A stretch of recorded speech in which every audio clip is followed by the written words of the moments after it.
అధిక బరువుతో బాధపడుతున్నారా? బీ బెటర్ వారి గార్సినియా కంబోజియా వాడండి, బరువు తగ్గండి. వివరాలకి డిస్క్రిప్షన్లోని లింక్ని క్లిక్ చేయండి. ఈ రోజుల్లో చాలా మందిలో థైరాయిడ్ సమస్యలు ఇబ్బందికి గురి చేస్తూ ఉన్నాయి. అలాగే అసలు థైరాయిడ్ ఎందుకు వస్తుంది, థైరాయిడ్ సమస్యకి యోగా ద్వారా ఎటువంటి పరిష్కారాలు ఉన్నాయి, ఎటువంటి ఆసనాలు వేయాలి అనే అంశాల గురించి మనతో మాట్లాడేందుకు ప్రముఖ యోగా ఎక్స్పర్ట్ వసంతలక్ష్మి గారు మనతో ఉన్నారు. వసంతలక్ష్మి గారు నమస్తే అండి. నమస్తే అండి. ఈ రోజుల్లో మనం అబ్జర్వ్ చేసుకుంటే థైరాయిడ్ సమస్యలతో చాలామంది ఇబ్బంది పడుతూ ఉన్నారు. అసలు థైరాయిడ్ సమస్య ఎందుకు వస్తుంది, థైరాయిడ్ సమస్యతో బాధపడేవారు ఎటువంటి ఆహార నియమాలు పాటించాల్సిన అవసరం ఉంది, థైరాయిడ్ సమస్యని మనం తగ్గించుకోవాలి అంటే ఎటువంటి ఆసనాలు ఉన్నాయి ఈ యోగాలో? ఎస్ అండి, మీరు చెప్పినట్లు ఈ మధ్యకాలంలో థైరాయిడ్ సమస్యతోటి చాలామంది ఇబ్బంది పడుతూ ఉన్నారు. థైరాయిడ్ అనేది మనకు ఈ నెక్ దగ్గర ఉన్న ఒక గ్లాండ్. శరీరంలో ఉన్న ఒక్కొక్క గ్లాండ్ ఒక్కొక్క శరీర ఆకృతిని బట్టి, శరీర అవసరాన్ని బట్టి ఎంజైమ్స్ని రిలీజ్ చేస్తూ ఉంటుందన్నమాట. మన ఎదుగుదలకు, పొడవు పెరగాలన్నా, మనిషి చక్కగా శరీరాకృతి రావాలన్నా, ఆహార నియమాలు అంటే మనం తీసుకున్న ఆహారాన్ని చక్కగా డైజెషన్ అవ్వాలన్నా, ఇలా ఎన్నో శరీరంలో జరిగే క్రియలకి మన థైరాయిడ్ గ్లాండ్ అనేది ఒక మంచి సూచిక. థైరాయిడ్ గ్లాండ్ ఎంజైమ్స్ని రిలీజ్ చేస్తూ ఉన్నంత రోజులు చక్కగా మనకి ఈ క్రియలన్నీ జరుగుతూ ఉంటాయి అన్నమాట. కొంతమందిని గమనించాము అంటే బాగా హైట్గా ఉంటారు, కొంతమంది చాలా షార్ట్గా ఉంటారు. గమనించారా? ఇది థైరాయిడ్ యొక్క ఆ ఎంజైమ్స్ రిలీజ్ చేసే శరీరంలో ఉత్పత్తి అయ్యే క్రియను బట్టి వాళ్ళ హైట్ అనేది పెరగడం తగ్గడం జరుగుతూ ఉంటుంది ఒక ఏజ్ వరకు. తర్వాత థైరాయిడ్ గ్లాండ్ ఎలా మనకి ఎంజైమ్స్ని ప్రొడ్యూస్ చేస్తూ ఉన్న దాన్ని బట్టి శరీర ఆకృతి కూడా మారుతూ ఉంటుంది. కొంతమందిని గమనించారంటే థైరాయిడ్ గ్లాండ్ యొక్క పనితీరు చక్కగా ఉన్న వాళ్ళు శరీరాకృతి చాలా చక్కగా ఉంటుంది. కొంచెం ఇంబ్యాలెన్స్గా ఉన్న వాళ్ళు వెయిట్ ఎక్కువ పెరిగిపోవడము, లేదంటే మరీ లీన్గా అయిపోవడము చూస్తూ ఉంటాం. ఊబకాయం అంటూ ఉంటాము. తర్వాత మరి సన్నగా అయిపోవడం, ఇలాంటివన్నీ కూడా థైరాయిడ్ గ్లాండ్ వ్యవస్థ కిందకి వస్తాయన్నమాట. ఈ థైరాయిడ్ అసలు ప్రాబ్లం ఎందుకు వస్తుంది? థైరాయిడ్ అన్నది ప్రతి ఒక్కరికి శరీరంలో ఉన్న ఒక గ్రంథి. ఈ థైరాయిడ్ గ్లాండ్ అనేది ఈ ఎంజైమ్స్ని ఎక్కువ రిలీజ్ చేయడం, తక్కువ రిలీజ్ చేయడం, దాన్ని బట్టి సమస్యగా తీసుకుంటాం. సమస్య అంటే థైరాయిడ్ గ్లాండ్ ఎక్కువగా మనకు ఎంజైమ్స్ని ప్రొడ్యూస్ చేస్తూ ఉందనుకోండి, అప్పుడు మనకు ఇక ఊబకాయం రావడము, లేదు అంటే జుట్టు బాగా రాలిపోవడము, కొంతమందికి ఈ హార్మోనల్ ఇంబ్యాలెన్స్ వల్ల చిన్ దగ్గర కానీ అంటే అవాంఛిత రోమాలు అంటూ ఉంటాం, ఇలా వచ్చేసేయడము, లేదు అంటే ఇర్రెగ్యులర్ పీరియడ్స్ రావడం, లేదు అంటే బాగా నీరసంగా అనిపించడము, టైర్డ్ అయిపోతూ ఉంటారు తొందరగా. ఇలాంటి ప్రాబ్లమ్స్ అన్నీ వస్తూ ఉంటాయి. ఇది లేడీస్లో అయినా సరే, జెంట్స్లో అయినా సరే. కొంతమందికి బాగా సన్నగా అయిపోతూ ఉంటారు. ఇవన్నీ కూడా థైరాయిడ్ గ్లాండ్ వ్యవస్థ సరిగా పని చేయకపోవడం వల్ల వచ్చే సమస్యలు అన్నమాట.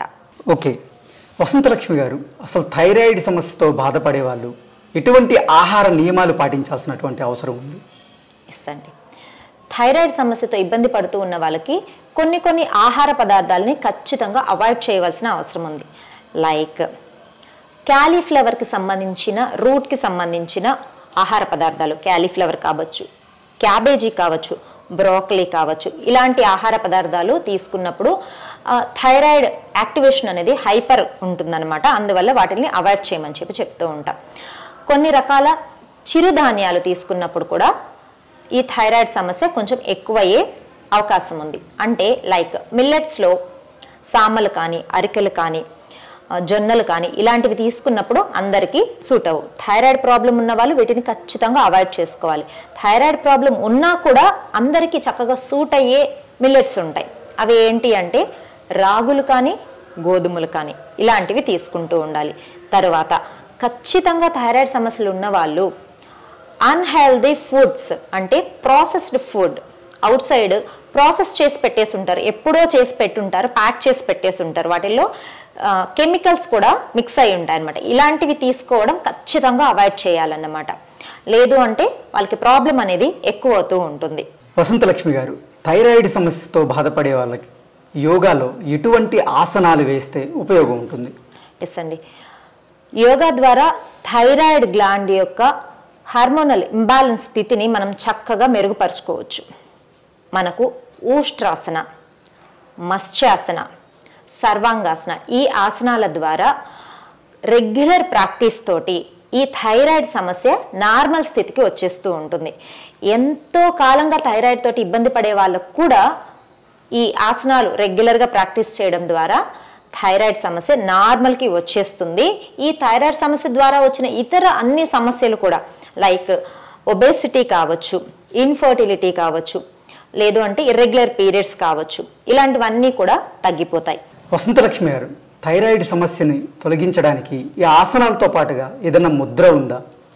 ఎస్ అండి, శంఖ ముద్ర రెగ్యులర్గా ప్రాక్టీస్ చేయడం ద్వారా మనకు థైరాయిడ్ సమస్య అనేది తగ్గిపోతుంది. వసంతలక్ష్మి గారు, ఈ థైరాయిడ్ సమస్యని తగ్గించడానికి ఎటువంటి ప్రాణాయామం ఉంది? ఎస్ అండి, ప్రాణాయామ ద్వారా మాత్రమే మనం చాలా ఆరోగ్య సమస్యలని తగ్గించుకోవచ్చు. ఈ థైరాయిడ్ సమస్యతో ఇబ్బంది పడే వాళ్ళకి ఉజ్జయి ప్రాణాయామ రెగ్యులర్గా ప్రాక్టీస్ చేసుకోవడం ద్వారా ఈ థైరాయిడ్ సమస్య అనేది తగ్గిపోతుంది. ఓకే వసంతలక్ష్మి గారు, ఈ ఆసనాలు అలాగే ఎటువంటి ప్రాణాయామాలు చేయాలి అనేది ఒకసారి మా ప్రేక్షకుల కోసం మీరు ఆసనాలు వేసి చూపించండి. తప్పకుండా అండి. థైరాయిడ్ ప్రాబ్లమ్ని తగ్గించడం కోసం మనకు ఊష్ట్రాసన చాలా చక్కగా ఉపయోగపడుతుంది. చూడండి, మోకాళ్ళ మీదకి ఇలా చక్కగా నిలబడుకోవాలి. హ్యాండ్స్ని మెల్లగా ముందుకి స్ట్రెచ్ చేసుకొని కొద్దిగా బ్యాక్ బెండింగ్ చేస్తూ రైట్ హీల్ని రైట్ పామ్తో టచ్ చేస్తూ లెఫ్ట్ హీల్ని లెఫ్ట్ పామ్తో టచ్ చేస్తాం. స్లోగా నెక్ని బ్యాక్కి బెండ్ చేస్తాం. రిలాక్సింగ్గా ఈ పొజిషన్లో కొద్దిసేపు ఉండాలి. మెల్లగా లెఫ్ట్ హ్యాండ్ని తర్వాత రైట్ హ్యాండ్ని డౌన్ చేసుకొని ఇలా వజ్రాసన స్థితికి వచ్చి హ్యాండ్స్ని రెండు ముందుకి స్ట్రెచ్ చేసుకొని హెడ్ని డౌన్ చేసి రిలాక్స్ అవ్వాలి. ఇలా ఊష్ట్రాసన పూర్తిగా బ్యాక్ బెండింగ్ తోటి ప్రాక్టీస్ చేయలేనప్పుడు మనం హాఫ్ ఊష్ట్రాసన కూడా ప్రాక్టీస్ చేయొచ్చు. ఇక్కడ మెయిన్ రీజన్ ఏంటి అంటే ఊష్ట్రాసన చేయడానికి మన ఈ థైరాయిడ్ గ్లాండ్ని యాక్టివేట్ చేయడం కోసం నెక్ మజిల్స్ని కంప్లీట్గా బ్యాక్ బెండ్ చేయడము. సో హాఫ్ ఊష్ట్రాసన, పూర్తి ఊష్ట్రాసన ప్రాక్టీస్ చేయలేనప్పుడు ఇలా బ్యాక్ మీద హ్యాండ్స్ ఉంచుకొని మెల్లగా బ్యాక్ బెండింగ్ చేయొచ్చు. రిలాక్సింగ్గా సెంటర్కి వచ్చేసి మరలా రిలాక్సింగ్ పోస్చర్ మనకు శశాంకాసన, హెడ్ని డౌన్ చేసుకొని రిలాక్స్ అవ్వడం. Slowly centre. ఇలా రెగ్యులర్గా ఊష్ట్రాసనాన్ని 3 నుంచి 4 సార్లు 10 సెకండ్లు పోస్చర్లో ఉండగలిగి కనుక చేయగలిగితే మనకు థైరాయిడ్ గ్లాండ్ అనేది చక్కగా యాక్టివేట్ అవుతుంది. తరువాత మత్స్యాసన ప్రాక్టీస్ చేద్దాం. మత్స్యాసన ఇలా శవాసన స్థితిలో ప్రాక్టీస్ చేయాలి. చూడండి, కాళ్ళు 2 దగ్గర ఉంచుకోవాలి. మన హ్యాండ్స్ని థైస్ కింద ఉంచుకోవాలి. షోల్డర్స్ని చక్కగా పైకి లిఫ్ట్ చేసి క్రౌన్ ఆఫ్ ద హెడ్ మన మాడ భాగాన్ని మ్యాట్కి తగిలేలాగా ఇలా మెల్లగా నెక్ని పైకి లిఫ్ట్ చేసుకోవాలి. ఉండగలిగినంతసేపు ఈ మత్స్యాసన స్థితిలో ఉండాలి. మెల్లగా రిలాక్స్ చేసుకుందాం. శవాసన స్థితిలో కొద్దిసేపు శరీరాన్ని రిలాక్స్ చేయాలి. తరువాత 3వ ఆసన సర్వాంగాసన. ఇలా శవాసన స్థితిలో కంఫర్టబుల్గా ఉండాలి. డీప్ బ్రీతింగ్ తీసుకుంటూ 2 లెగ్స్ని ఇలా 90 డిగ్రీస్లో లిఫ్ట్ చేస్తాం. తర్వాత మెల్లగా హిప్ని పైకి లిఫ్ట్ చేస్తూ మ్యాక్సిమం మనం అప్పర్ వేలని ఎంత వీలైతే పైకి లిఫ్ట్ చేస్తాం. మళ్ళీ చిన్నని చెస్ట్కి టచ్ అయ్యేలాగా ఉండాలి. మన థైరాయిడ్ గ్లాండ్ని చక్కగా మనం స్ట్రెచ్ చేస్తూ స్టిమ్యులేట్ చేయడం కోసం ఈ ఆసనాలో 10 సెకండ్స్ నుంచి 1 మినిట్ వరకు కూడా ఉండొచ్చు. మెయింటైన్ చేద్దాం కొద్దిసేపు. తర్వాత స్లోగా లెగ్స్ని డౌన్ చేస్తూ హ్యాండ్స్ని రిలీజ్ చేస్తూ deep breathings and deep breath outs తోటి రిలాక్సింగ్గా లెగ్స్ని డౌన్ చేసి శవాసన స్థితిలో శరీరాన్ని రిలాక్స్ చేయాలి. మెల్లగా కూర్చునే స్థితికి వచ్చేద్దాం.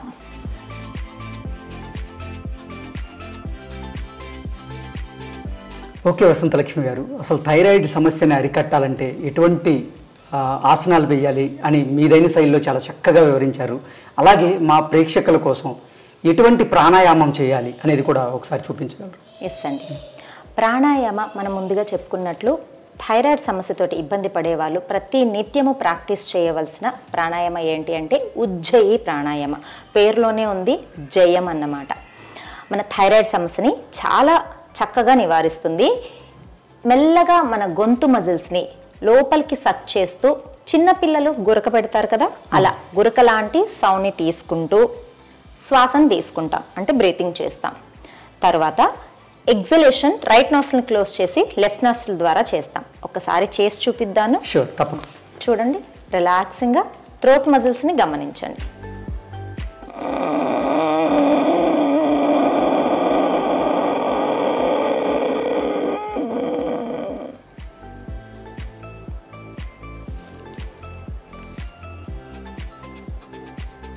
ఎగ్జలేషన్ మెల్లగా లెఫ్ట్ నాస్ట్రిల్ నుంచి చేస్తాం. స్లోగా మనము స్టార్టింగ్లో కొంచెం ఇబ్బందిగా అనిపించవచ్చు సౌండ్ రావడంలో. మెల్లమెల్లగా థ్రోట్ మజిల్స్ని లోపలికి లాగుతూ బ్రీతింగ్ మీద మనసు పెట్టగలిగాము అంటే చాలా ఈజీగా వచ్చేస్తుంది. హార్మోనల్ ఇంబ్యాలెన్స్ ప్రాబ్లమ్ని తగ్గించడానికి ఈ ఉజ్జయి ప్రాణాయామ చాలా చక్కగా ఉపయోగపడుతుంది. మరొకసారి చేద్దాము. షూర్. చూడండి.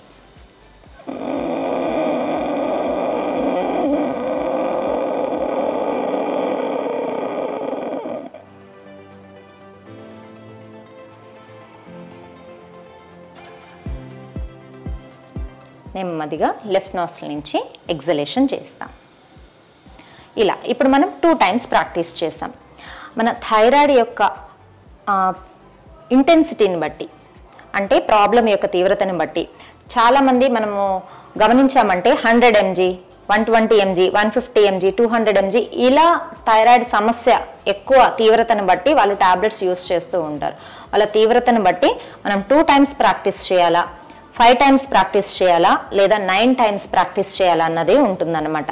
రెగ్యులర్గా వాళ్ళ తీవ్రతను బట్టి ఎక్కువ సార్లు ప్రాక్టీస్ చేస్తూ ఉంటే మెల్లమెల్లగా సమస్య అనేది తగ్గిపోతూ వస్తూ ఉంటుంది.